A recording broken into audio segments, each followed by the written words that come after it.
2023학년도 2학기 중간고사 생명과학원 지산고 내신문서 리포트입니다. 이번 지산고 같은 경우는요, 1학기 중간고사 기말고사부터 조금 문제가 범위를 너무 좁게 잡아 놓으셨기 때문에 갑자기 2학기 중간고사에서는 항상성부터 유전 끝까지를 또 시험으로 잡아버리는 그런 상황이 벌어졌어요. 이게 어떤 상황인지 모르겠습니다만 워낙 범위가 넓습니다. 이게 유전만 따져도 타 학교 같은 경우는 유전도 다 시험을 안 보는 편인데 항상성, 방어, 혈액형, 유전까지 전체적으로 시험 범위를 늘려놓다 보니까 학생들이 시험 대비하는데 굉장히 어려움이 많았을 걸로 보여요. 문제 난이도가 또 높은 편은 아니었지만요, 굉장히 넓은 범위에서 자세한 내용들까지 내려고 애쓰시고 또 심지어는 교육과정이 아닌 것까지 가르쳐서 내시는 문제들을 출제했기 때문에 학생들의 어려움은 더 컸을 걸로 보입니다. 객관식 25문항이었어요.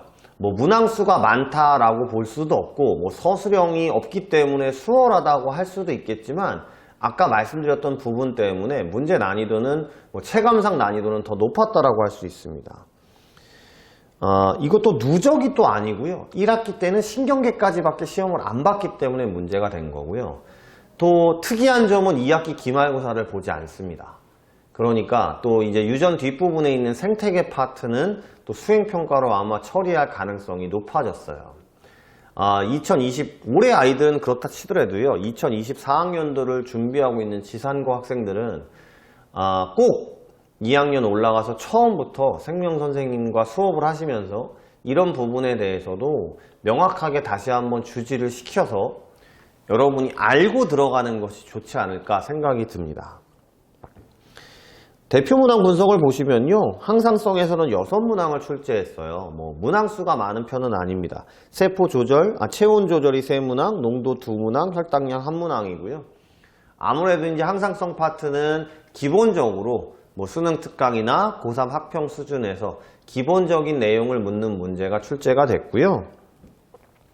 이제 병원체와 방어작용은 3문항 출제를 했고 혈액형은 2문항을 출제했습니다. 이 와중에 이제 여기서부터 조금 디테일하게 들어가는 거예요. 우리가 범위가 넓으면 좀 기본적인 문제만 내야 되는데 이제 RH 혈액형 같이 최근 고3 수능이나 학평에 잘 나오지 않는 형태의 문제도 출제를 했고요. 그 다음 말라리아 병원체의 세포막 유무 같은 것들을 묻는 등 좀 자세한 내용들까지 묻기 시작합니다. 이제 중요한 건 뒷부분이에요. 이제 유전 부분은 아무래도 이제 좀 유전이라고 하는 부분이 염색체와 유전자가 있고 그 다음 세포 분열이 있고 사람의 유전 가계도가 있고 그 다음에 유전병 부분이 있어요. 이 부분이 하나하나 공부하기에도 형태들도 많고 좀 복잡한 편인데 15번 문항처럼 일반적으로 나오는 문제를 내기도 했지만 제가 써놓은 걸 보시면 이렇게 이마선 유전자가 우성인지 열성인지 이거를 외워야 되는 것들을 대부분의 학교에서는 출제하지 않거든요. 문제의 가계도를 통해서 우성인지 열성인지 유추할 수 있는 문제를 내는데 지산고는 그거를 객관식에서 단답형처럼 이마선 유전자가 우성이냐 열성이냐 이걸 외워서 답을 내라 라는 문제를 출제하기도 했고요. 또 눈꺼풀을 결정하는 유전자가 성염색체에 있는지 상염색체에 있는지 이렇게 교과서랑 프린트에 있는 것도 외워야 되는 문제도 출제를 합니다. 비분리나 구조 이상 문제는 2문제로만 출제를 했는데요. 그래도 좀 뒤에 있는 비분리나 돌연변이 문제는 막 또 외워야 되고 막 극상위권의 문제를 냈다기보다는 일반적으로 기본 개념을 알고 있으면 풀 수 있는 문제를 출제했어요. 그렇다 치더라도 범위가 너무 넓다 보니까 이제 거기까지 공부하기가 생각보다 쉽지는 않았을 거예요. 그러다 보니까 시간도 좀 오래 걸렸을 거고 그래도 공부를 좀 한 친구들은 이제 윗부분에서 등급이 많이 모여 있게 될 거고요. 가장 중요한 게 이제 제가 가장 좀 답답하다고 느껴지는 게 24번 문항입니다.